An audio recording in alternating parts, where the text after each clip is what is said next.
Hello, everyone. Welcome, listeners. I am so happy everyone is here today. I am Maureen Scanlon, the host of I Never Knew But My Dog Did podcast. I am so happy everyone is here today. I'm so excited about my guest and wait until you hear. So, I am an author, a speaker, a certified life coach, and relationship expert. I am here because I want everyone to live their best life, be in touch with who they really are. And as I was telling my fabulous guest off air, I want to be the voice my younger self needed. And the person that I have on today, I just want to predecess this with saying that I meditated today with him in mind.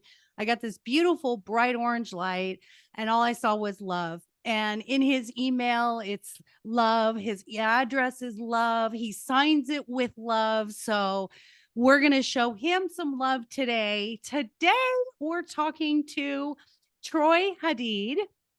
And Troy was born in Trinidad to a father of Middle Eastern descent and a mother of Irish ancestry. I am also Irish, so maybe we have a tie. Maybe our ancestors knew each other. And he is the youngest of three brothers from a Catholic home and school. he and I find this a common thing with everyone who is in front of me, either coaching or on the podcast. He says he's always been somewhat outside of the box. And I think that's the coolest thing is those who are enlightened and have this self-awareness. We've always known we were different, and our different, I think, is special. And I think that's the light worker in us that we bring to the world. But I digress. He studied business in university, and he opened Trinidad's first hemp store, which he ran for 7 years, and then opened a waste cooking oil recycling business, which he sold, which is really interesting. We're going to get into that. Then he put everything into a yoga studio and a yoga community. And he is an author looking to publish his very first book. And I'm going to give him some tips on that because you don't need to find a publisher. You can publish it yourself.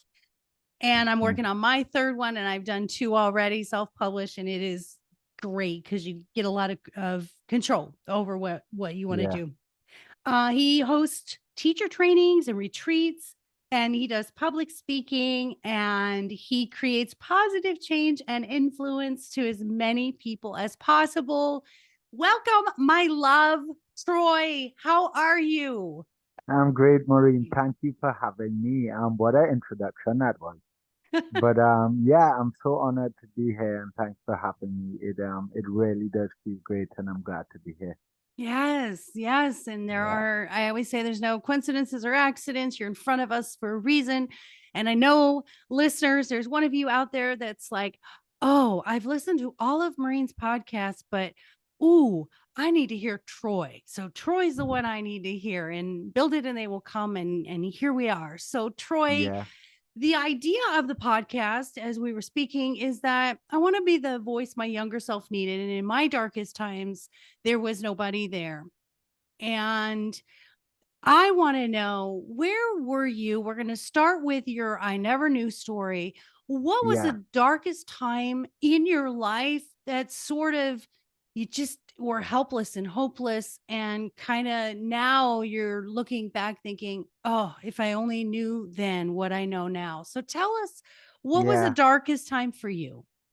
Um, Maureen, that's an interesting question for me, because I'm not I now openly I can own my privilege.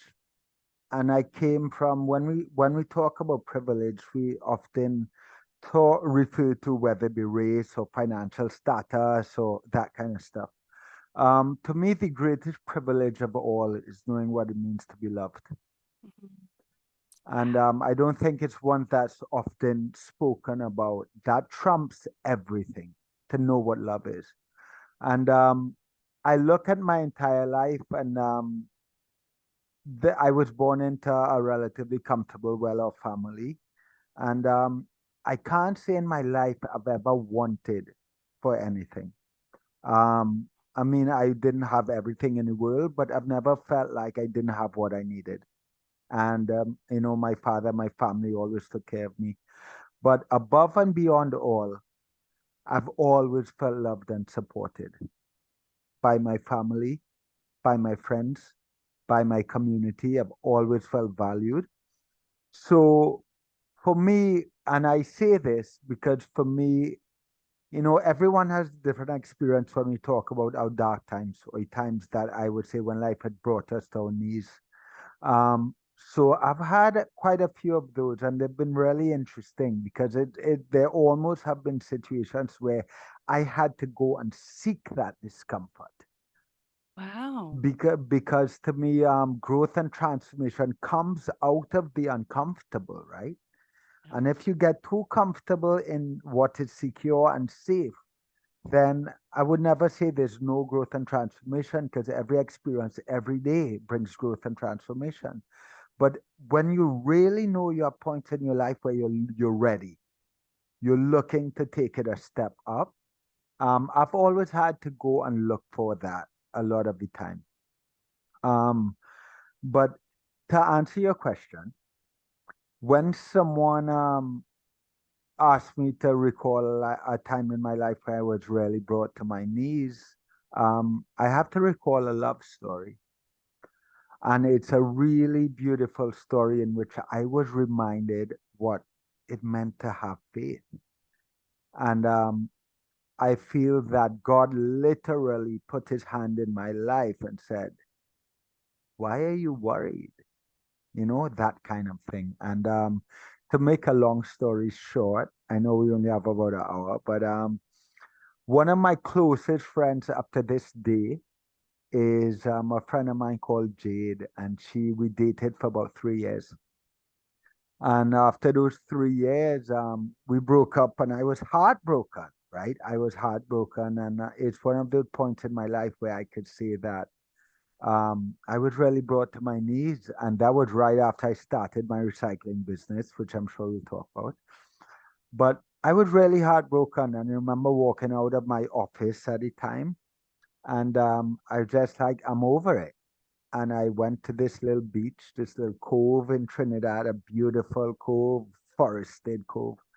And when on my way in, this is a beautiful story, so I'm gonna share it with you, right? I know it's a little long, but No, you're on my good. You're way good.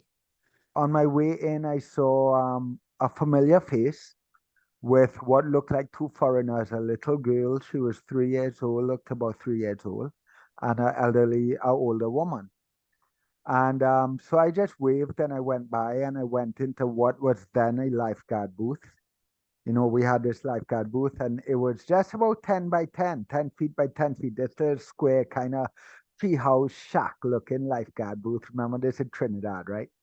So I went up into that lifeguard booth and I put on my yoga mat and I was getting ready to practice because for me, my yoga practice is one of those places where I could connect to something bigger, something deeper, and kind of quiet the incessant chatter of my mind. And so I laid on my yoga mat and I started practicing yoga. And about 15 minutes in, this story is in my book too, so it might be a little spoiler for a few people. But about 15 minutes in, walks this little girl, the same little girl I saw as I walked into the lifeguard booth. So I come into what listeners might know as upward facing dog, a yoga posture where hands on the floor, chest lifted, heart open. And I look up and I see these beautiful blue eyes. And there's this little girl about 3 feet tall, 2, 3 feet tall, looking straight into my eyes. And she doesn't budge. So I continue. I go into now downward facing dog and I kind of continue my practice. And she starts walking around me in circles. Remember, this lifeguard booth is only 10 feet wide. My yoga mat is 6 feet. So you could imagine that it's kind of tight. She starts walking around me in circles. And then she proceeds to sit down in the corner of this lifeguard booth and look at me do yoga. No words are spoken. She just sits and she looks at me do yoga. So I come down and I sit and I try to call her onto my mat to meditate or sit or start some kind of conversation. And she doesn't budge. She just looks at me, almost as if to say, get on with your practice. Like, what are you waiting for? So I go back to my practice, and she just sits and looks at me do yoga. Um, and I practice vinyasa yoga, but it's a very slow, intimate, graceful kind of vinyasa practice, right? Not fast and aerobic like it's commonly pictured in the world of yoga today. Um, and about another 15 minutes pass, and I hear these footsteps. So in walks this woman who I assume is her mom, and now they're both sitting in the corner of this 10 by 10 lifeguard booth looking at me do yoga. It's pretty awkward, very strange. So I continue practicing, and then I say, well, eventually maybe her mom is there. So maybe now she'll come onto my mat. So I sit down and I call them both onto my yoga mat, and they both come. So now three of us are seated on my yoga mat in complete silence, eyes closed, meditation. And I can't say how much time passed really, maybe 5, 10 minutes. And I remember squinching my eye open just to make sure it was all real and really happening. And about 10 minutes in, her mom says something in what I assume is French, what sounds like French to me. And it sounds like time to go, something like that energetically. So they get up, they wave goodbye, and they leave. So this lifeguard booth has two staircases before it hits the floor, right? So it's elevated up in the air. So I now resume my practice. I'm in downward facing dog, but I can see the bottom of the staircase. So I can see them walking down the stairs, and her mom is holding the little girl's hand as they walk down the stairs. And when they reach the bottom of the staircase, the little girl pulls her hand out of her mom's hand and walks back up into the lifeguard booth by herself. And all I saw was these two little feet underneath me in downward dog. So downward dog, for those of you those that might not know, my body is in the shape of an inverted V. I'm on my hands and my feet. And these two little feet show up underneath me. And she just leans over and she kisses me on my rib cage, on the left side of my rib cage. And then she leaves. She just walks off. And I now have a tattoo on the left side of my rib cage, symbolizing that kiss, because I knew that if I would always doubt that experience ever happened. And I knew that I could never doubt that, and I could never forget that experience. And so I put it in in ink on my body so I would never forget it. And up to this day, I say, well, did that really happen? Because I refer to it as a kiss of an angel or a kiss of faith. And I think what that experience was for me was literally God putting his hand on me and saying, I got you. Like, don't worry, I got you. And up to this day, 7, 8 years later, um, Jade is one of my closest friends. Her husband and his son, they're all like my family. And I feel like part of the family. We run a yoga studio together. And she's never left my side ever since. So while the dynamic of our relationship may have changed, the love never left. And when it comes to relationships, for me, this is something, we put love in a box. Yes. And to me, it's important to acknowledge that love has no box. Love isn't something that comes and goes. It may change shape, it may change form, but if it really is an understanding of love, it doesn't go anywhere. It can't leave. It's not conditional. Yes. And that's how you know the truth of it. And something I've always said is love is not a noun, it's a verb. It's this actionable feeling. And it's like trying to describe the sky to someone who's been blind. It's very difficult until you feel that. And I love that you say, even though the dynamic of the relationship changed, the love was always there. And when it's real, it just remains no matter what. Yeah. And I think that's a really interesting way when we talk about enlightenment in our soul families is they're going to travel with us, and they're going to be with us in many lives, and they're going to be with us in different ways. And Yeah. that's really neat. And I told you before we started, there would be a thread of connection here. Mm-hmm. I adore my dogs, and if you guys know, the listeners know, I wrote a book, 2 books called "My Dog Is More Enlightened Than I Am," and "My Dog Is My Relationship Coach." Here's the thread: my dog's name is Jade, Oh, wow. and there she is. Let's see if you can see her. Well, Wow. there's Jade. Yeah. So when you said Jade, I went, aha, there it is. So, Jade Wow. gave me enlightenment. Jade gave Yeah. me enlightenment the way your Jade gave you some enlightenment. And it's Yeah. there it is, connection right there on a human level. I'm Yeah. so impressed. This is really neat for me because it is a different dynamic, because usually I talk to guests and we have this really, traumatic stories or pain stories or overcoming.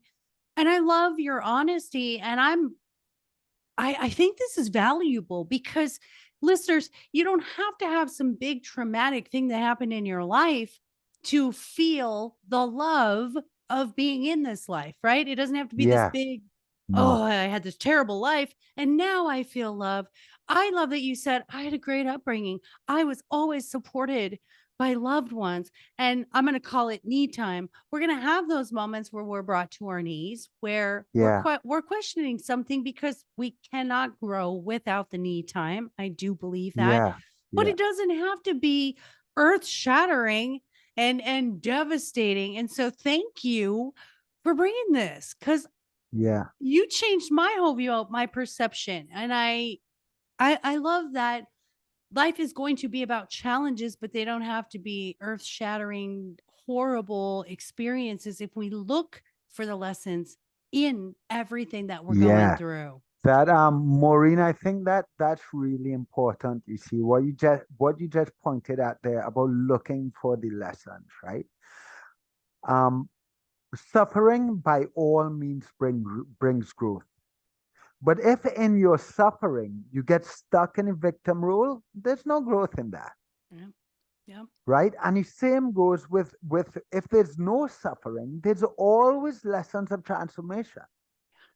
But you have to look for it, right? And to me, that is a human experience. A human experience is the practice of introspection.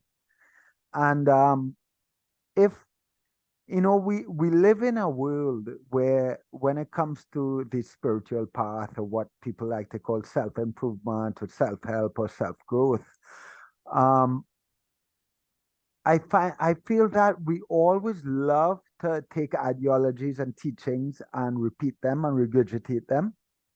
And we even love to look at the areas of our lives where we embody them and we say, look, and we talk about those. And that's important, but that's not where growth lies. Our growth lies in the introspection and the ability to look at our lives and see where we're not embodying that. Mm. Where Oh, where am I not embodying those teachings? In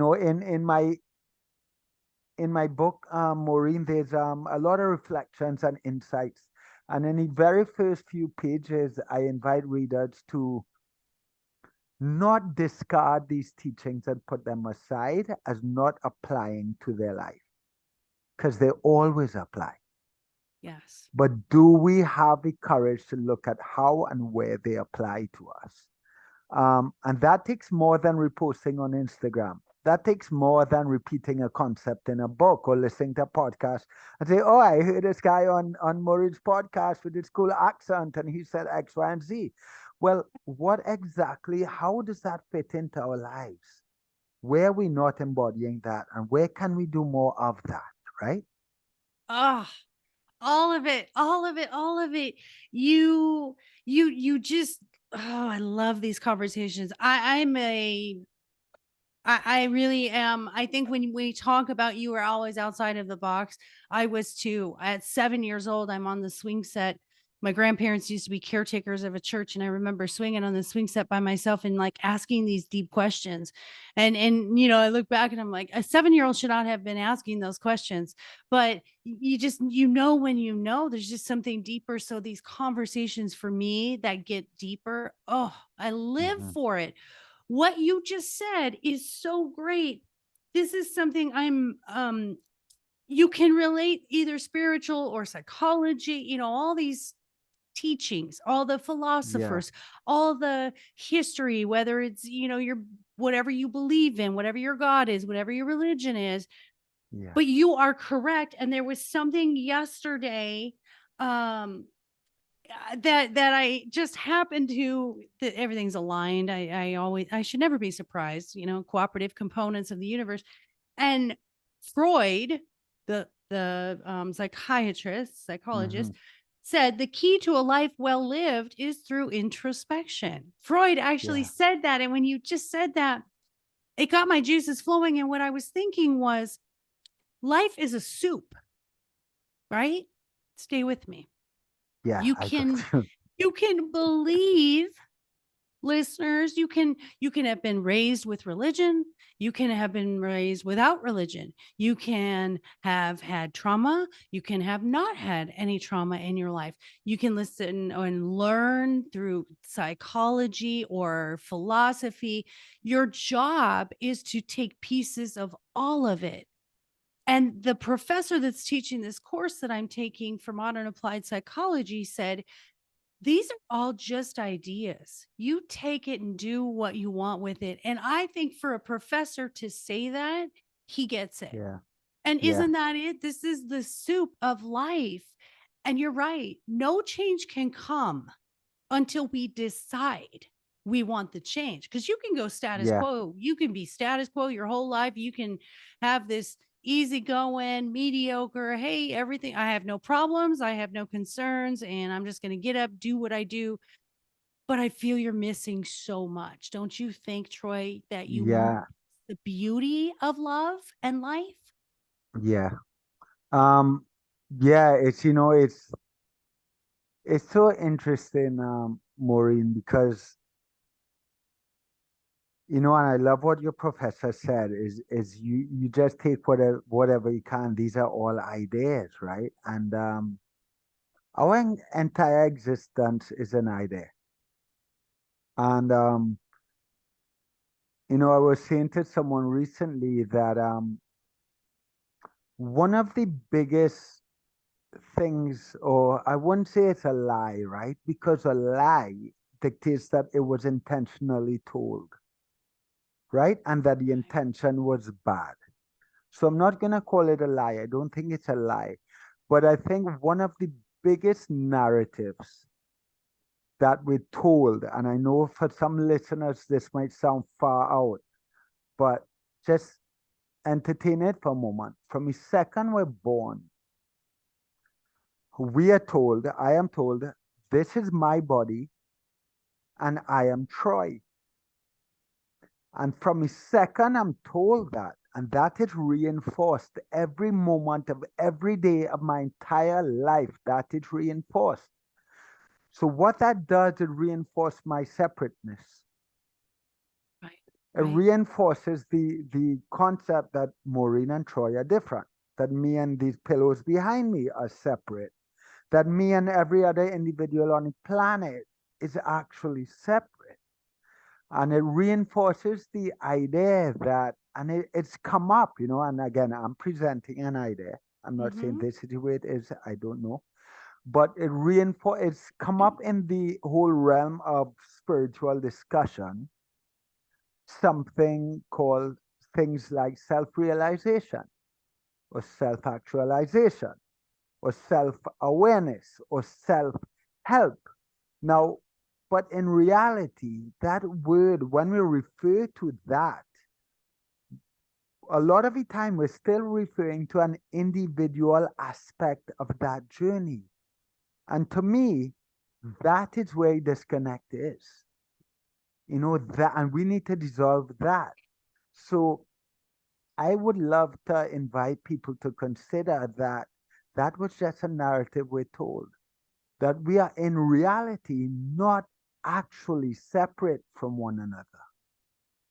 That our individual work is not really so individual at all, that each one of us come in human form to walk a curriculum, to partake in a curriculum, but we are all part of one another's curriculum, right? And there is no such thing to me as an individual enlightenment or an individual realization or an individual journey. Like there is no such thing, right? And that is all a narrative that was created by this concept of I and me being separate from everyone else. And I'll just close before I digress and go too far off of a tangent. I'll just share one little story with you. I recently did a talk in a corporate environment, and I spoke about a recent experience of mine where I went into a room of solitary darkness.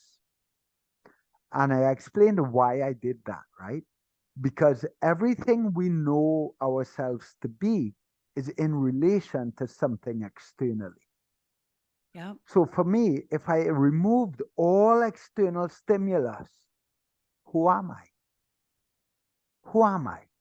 And so I was talking about that a little bit, but what I want to share with you is a lady who came up to me after that talk, and she explained to me she has a child that was born blind. And she was explaining to me the psychology of a child who is born blind.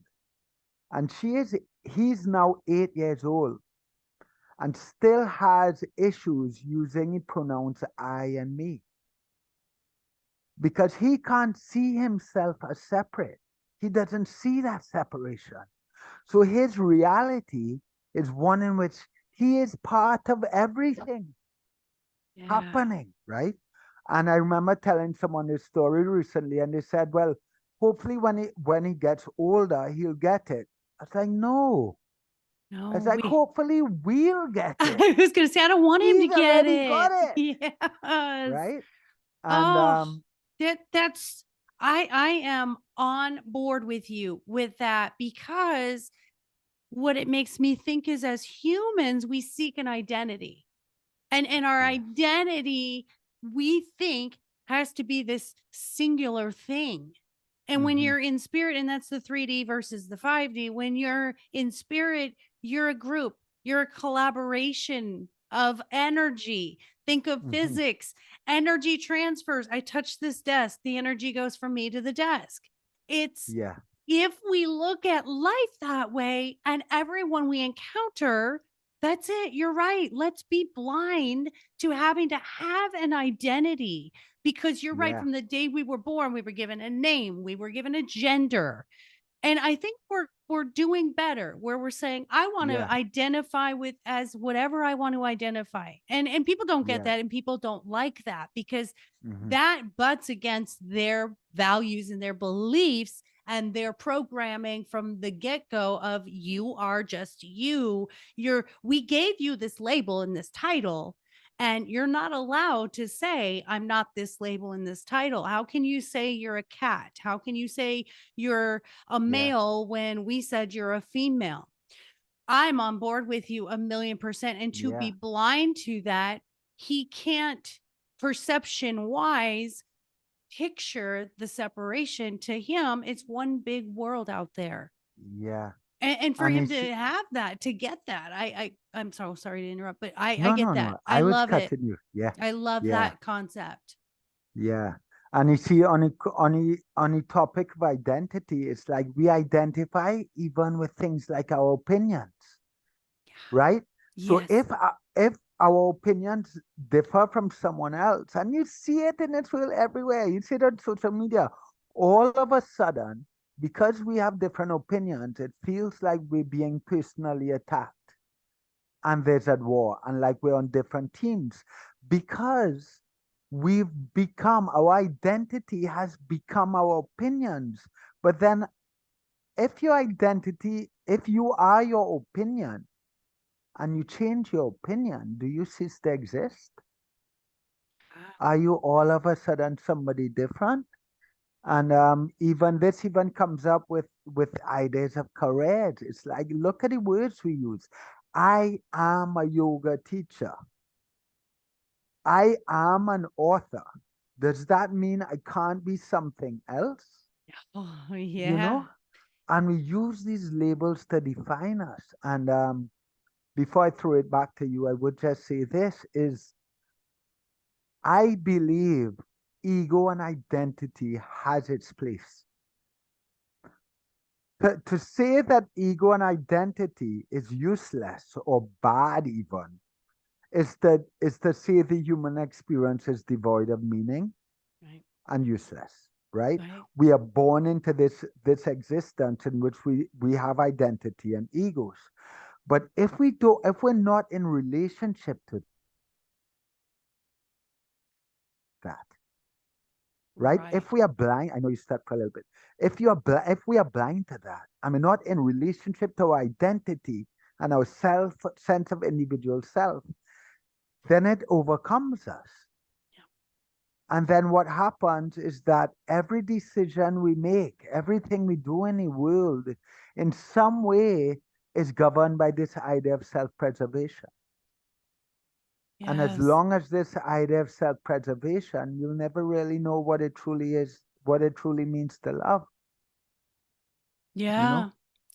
I I really am in such agreement with that, and I think you're right because in studying the Freud iceberg of identity or Yeah, of there's ego, super ego, and then the id, and I agree. As humans, we need the ego because we need a sense of belonging and acceptance, and without that, we feel lost in a world that culturally we have to sort of fit in, family wise we have to fit in, human wise we just have to have connection. We weren't made to come here and be singular. We weren't made to yeah, come, I mean, as much as we would love everybody to just be in alignment, don't worry about all of the outside factors, just do what feels good for you. It's impossible. You have to have a mix of both and balance with yeah, yoga, as you understand, and in life coaching for me, finding balance for everyone is key. And when you talk about the identity, something that I find with clients is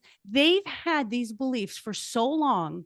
If they were from children told they were unattractive or they were unintelligent, they've carried this through. They come sit in front of me at 35 years old and I say, stop thinking you're unattractive. Stop thinking you're unintelligent. And they look at me like, well, who am I if I don't think that?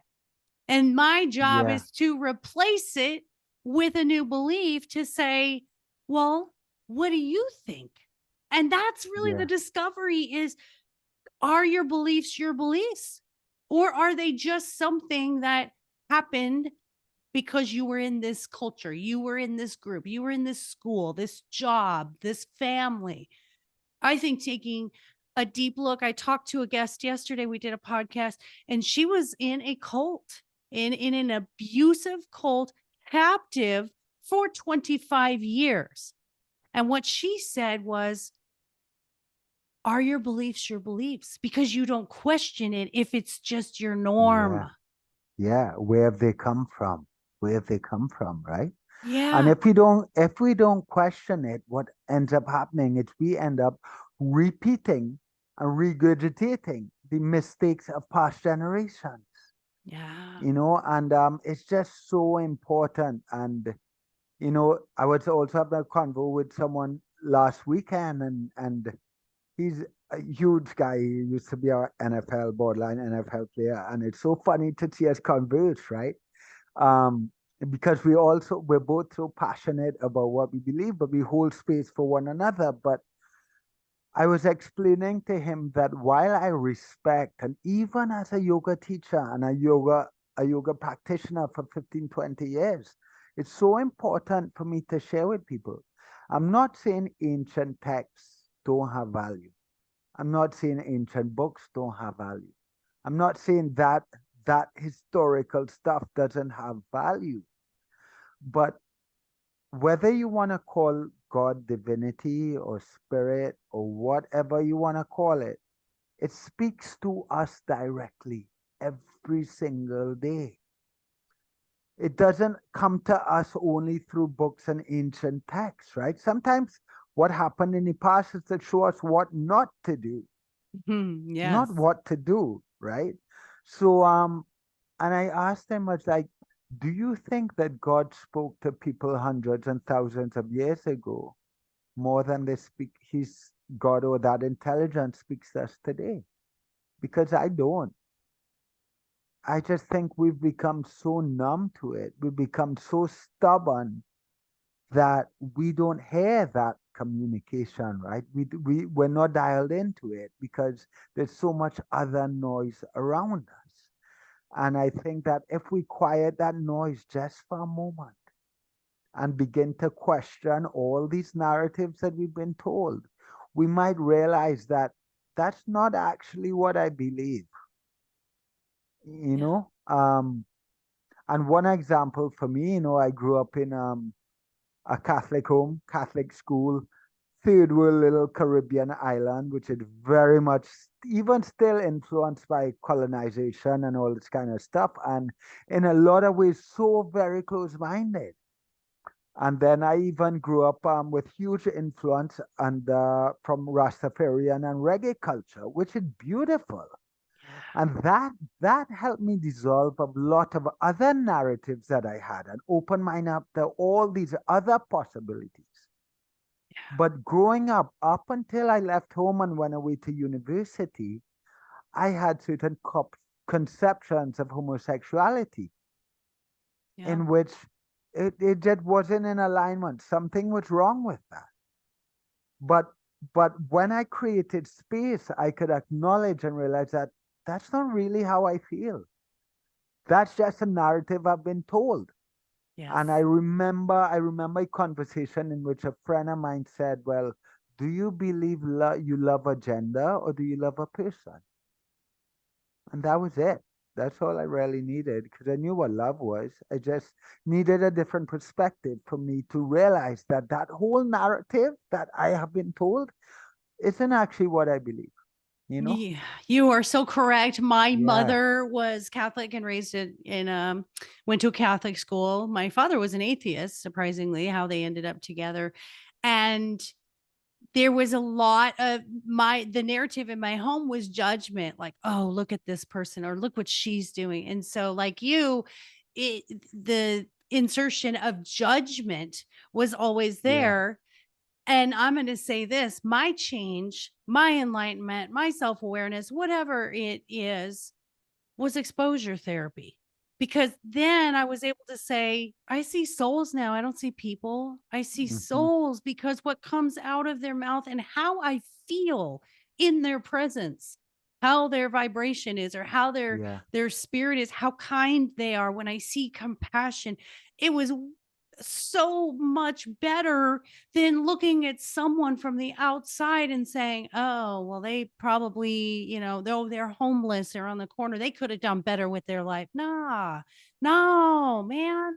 I love being in the space that I am in now, but I'm telling you, listeners, you have to do this. I call it exposure therapy. It's like when you have a Hmm. fear, and we have been running our lives based on fear. Why do we stay in a box? Because we've been told not to go out of that box. Because when you go out of that box, something bad will happen. Don't sin. If you sin, oh, you're going to go to hell Yeah. and this big devil with the horn. No, expose yourself to things. And that to me is the foundation of change. Expose yourself to something you've never done. Be uncomfortable for a minute, but Yeah. be open minded with it and say, hey, I'm going to try this. I'm going to sit down with someone who has opposing political views. I'm going to sit down with someone who is homosexual and Yeah. really listen, not from where I Yeah. was brought up with judgment, but listen to them as a human and where they're Yeah. coming from. Yeah. One thing I learned about fear very recently, Maureen, and I'm able to put it in the words like this. To me, there are two base emotions that govern our entire existence, every choice, every decision. And those two emotions are love or fear. And of course, those go out in so many different branches, right? And people can say, well, that's this, or that's this, or that's this. But at the very root of it, it's either love or fear. And you know what's really ironic is that what I've realized is that fear's greatest worry is not being loved or being able to love. Yes. Full So circle. it really boils down to one thing, Yeah. and that's love. Love governs everything. Love even governs our fears. What we're afraid of not being loved or being able to love, right? And that's where this sense of individuality comes from. And I was chatting with a friend last night, and you mentioned about souls, and you pointed to someone's soul versus someone's conditioning and someone's narrative. And I personally believe, it's a bold statement, but I believe God lives everywhere, in everything, even in the darkest aspects of our society. There's God and there's love. And I think it is our conditioning that has this take on different forms. And someone's conditioning on a soul level, someone is a soul of God, they're a child of God or a divine soul. And then through these experiences and this conditioning, we gather trauma, or we gather ways of being in a world that hurt people or harm people or kill people or whatever it is. But on a soul level, that soul is still just trying to find its way home. And you were talking earlier about different perspectives and opinions, and the balance of it all.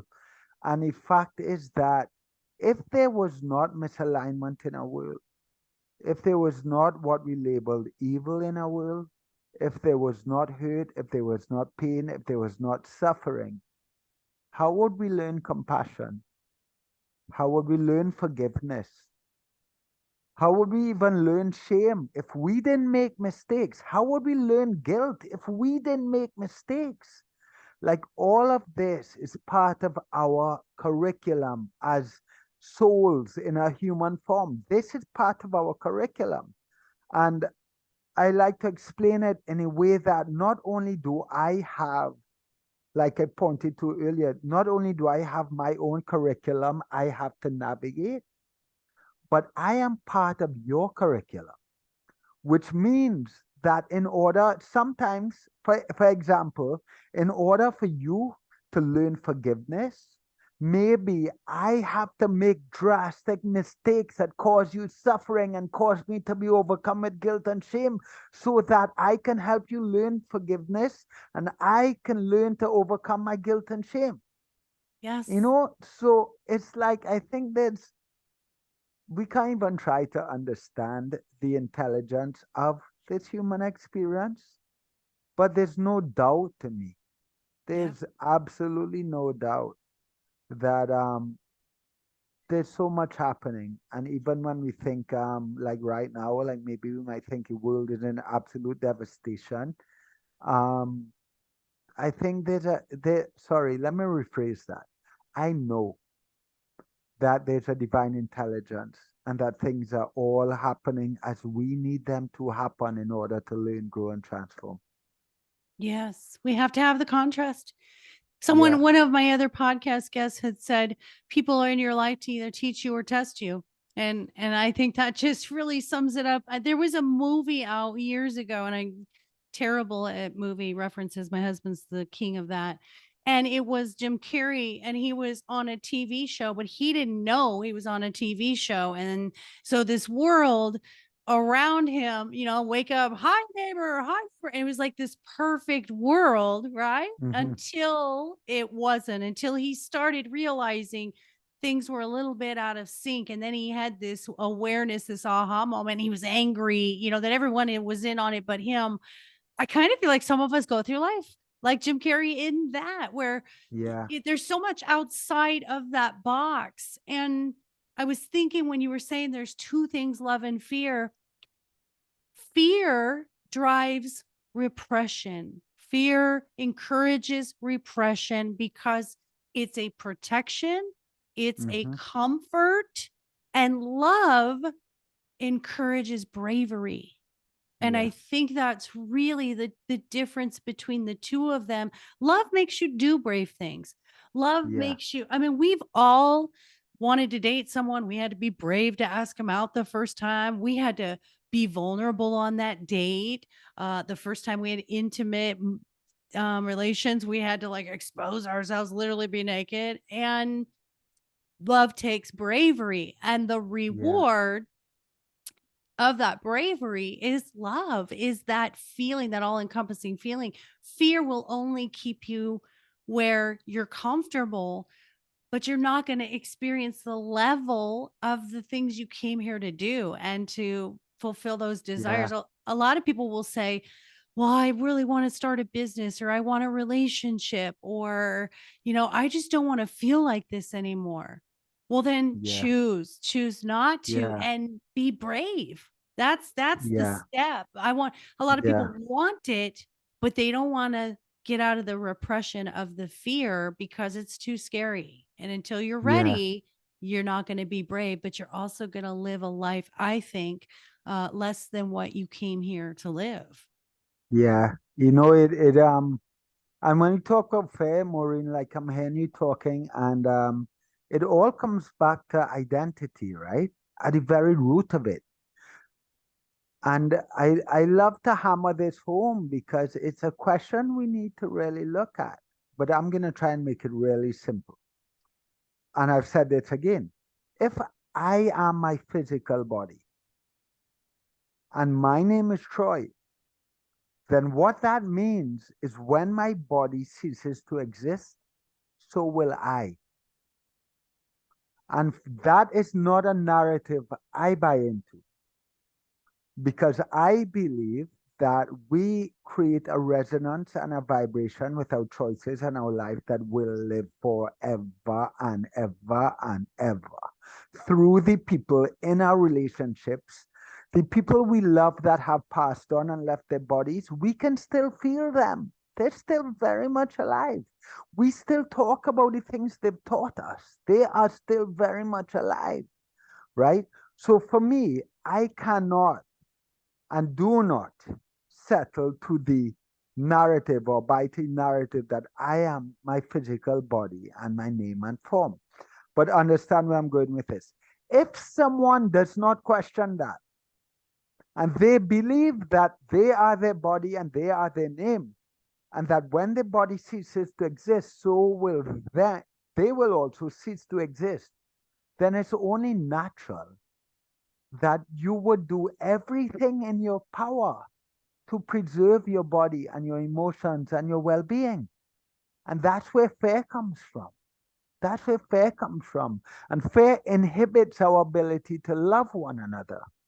And while I grew up in a Catholic home, and this beautiful man, however listeners want to view him, called Jesus or Christ, to me is one of the greatest teachers of all time. He's the greatest yogi to ever walk the planet. And for me, he he was calling us to step up and become something more. It's not, I know I don't want to get into talk of religion, but I remember reading once that when whether listeners want to believe this is a legend, a story, or real life, that's up to them. I'm not saying either or. But I remember reading once that when Christ died on the cross and rose again, his main intention was to prove to us that we are not our physical form, to prove to us that we are so much more. Because once we connect to being part of something larger, then we instantly increase our capacity to love one another. Yeah. Because we see everything around us and we see God. We see everyone around us and we see God. We see an aspect of ourselves.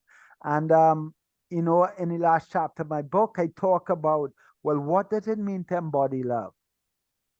And I can only come, I mean, as we grow and evolve, things change. But right now in my life, I could only find one definition that means sense to me.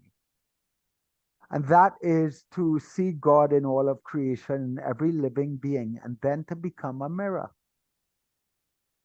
That's Yes. it.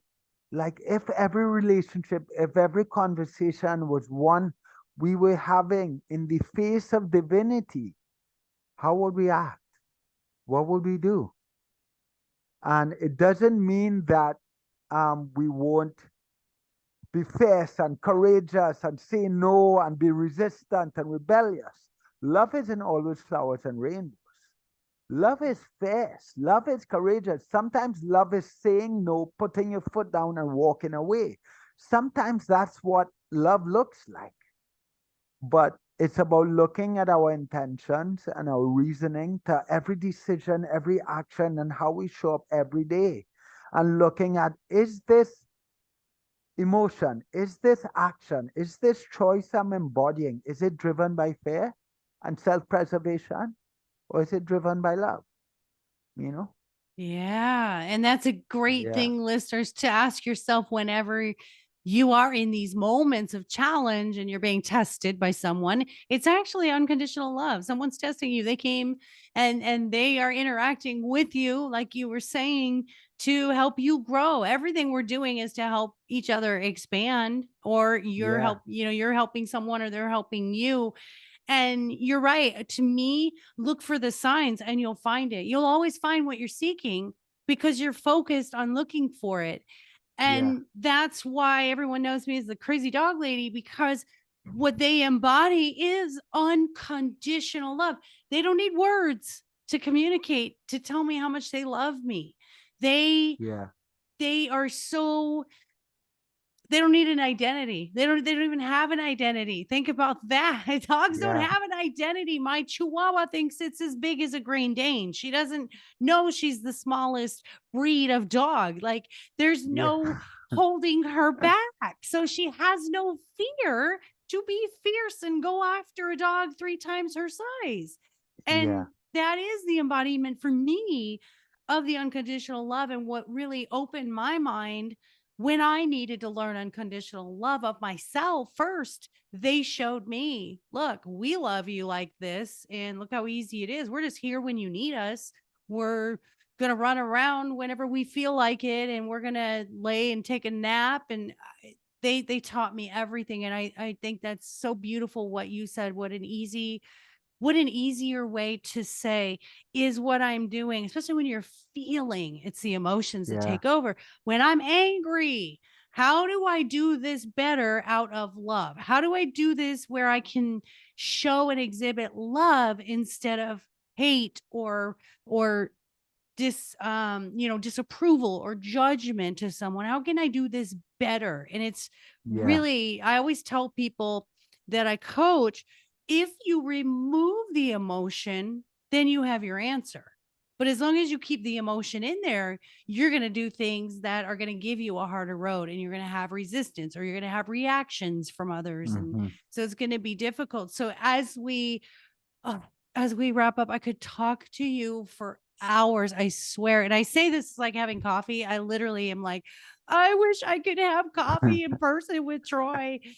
This is what I One love. day, one day, one day, I We would need love to. to. We And need I would to. love to come back on your show, Maureen, because I enjoyed this as much as you did. So I'll be back, Abs I'm sure. You will after you self-publish, and I'm going to encourage you to self-publish. And we're not going to give away too much about your book, because Yeah. when you do publish it and you do that launch, we'll have you on to talk about your book, because the You know title. what's really funny, Maureen, is for us today and yesterday especially.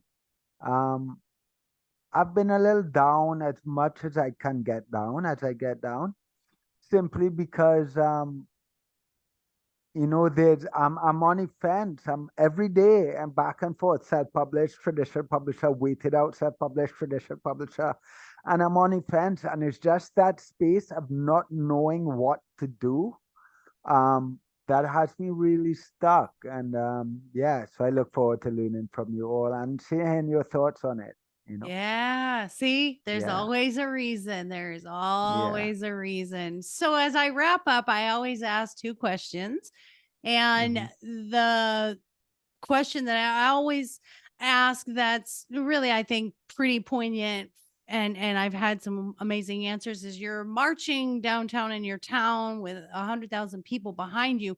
You're holding a banner. What does your banner say about the change you want to see in the world? Wow. In one banner, how big is this banner? Simple. We're simplifying it in 10 words or less, but yes. So your banner, I mean, people see the banner and they know exactly what your message is. What does it say? Wow, Maureen, that's a tough one. I wish you give me that in an email so I could think about it. All right. No, it's more Um, fun when it's spontaneous. yeah. I always say I don't know what words exactly you would say to be concise. I'm gonna have to break it down a little bit. But I believe that our breath is our direct relationship to divinity and God. Nice. Yeah. And I mean, if you really think of it, it's the one thing that connects all of us, right? It's the air we breathe. It even get this, Maureen, it even connects us to past generations, I believe that.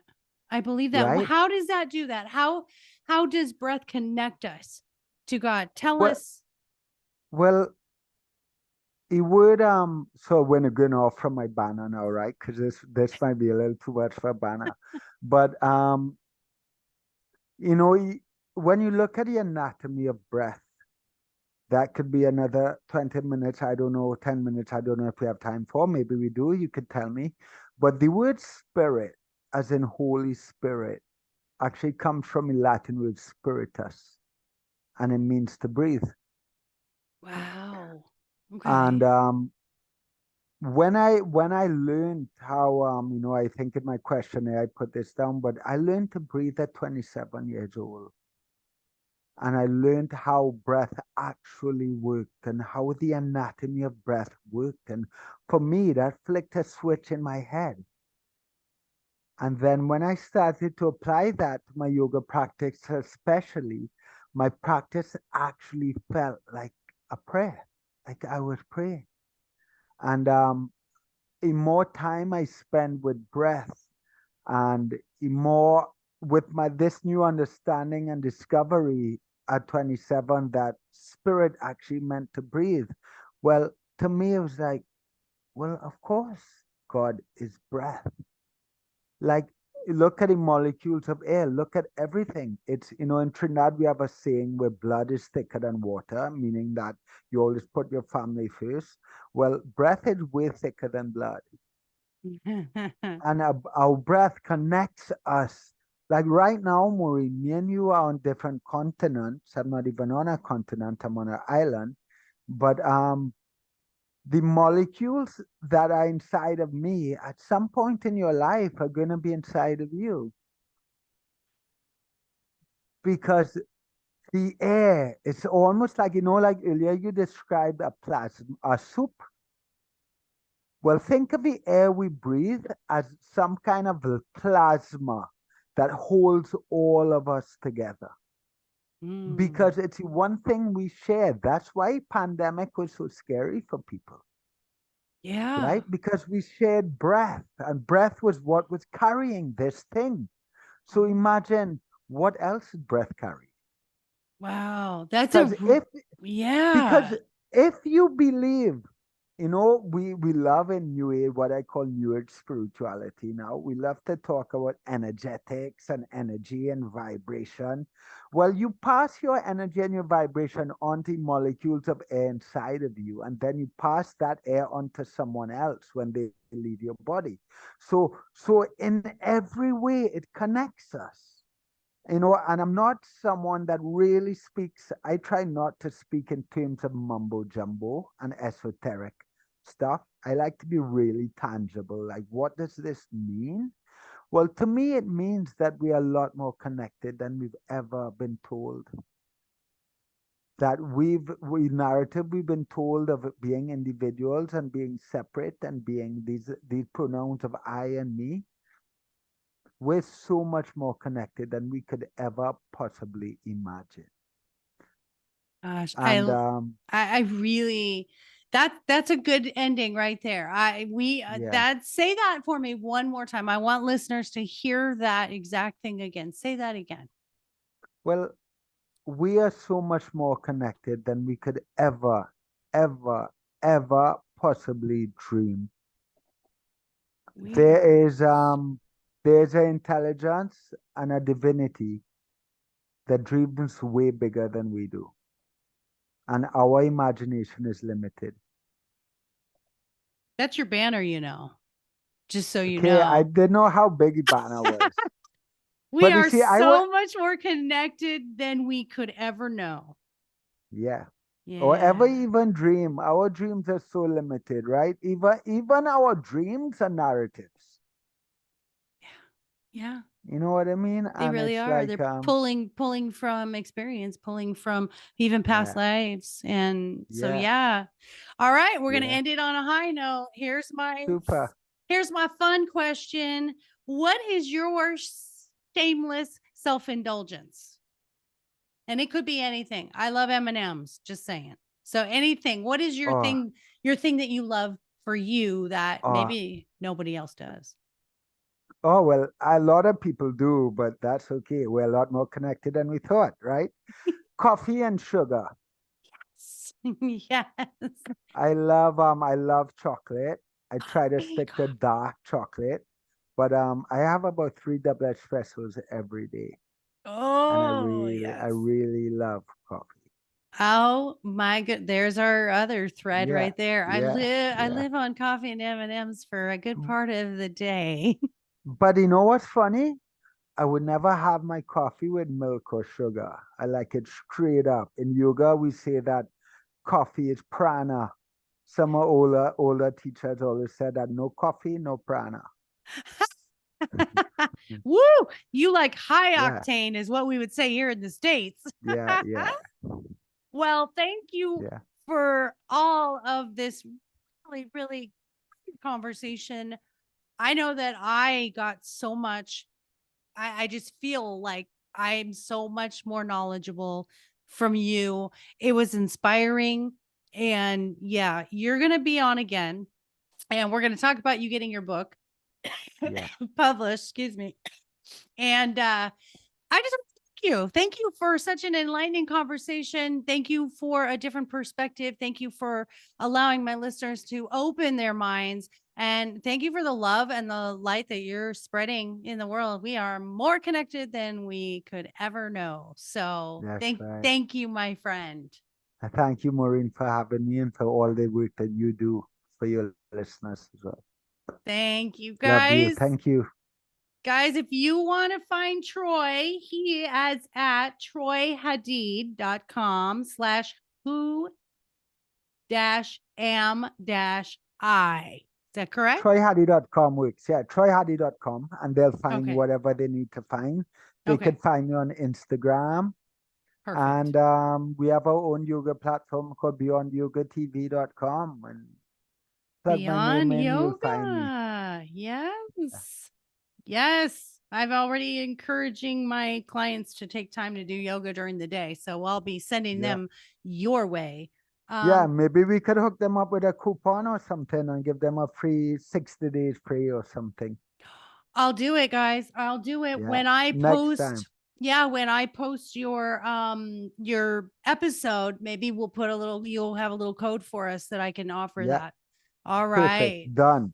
Done. Thanks so much. Hey guys, leave a 5-star review and subscribe, share the platform, share the podcast.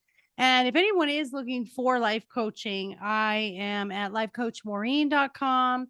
Happy to be there to help you with this journey, both spiritually, mentally, and in any other way, relationships. And I just thank you all once again for always being here, for supporting the show and growing this community, because we are all more connected than we can even imagine. And the connection is you share it with a friend that you love, they share it with someone they love, and then we just share the love of the world. So thank you all for being here, and we will see you next time.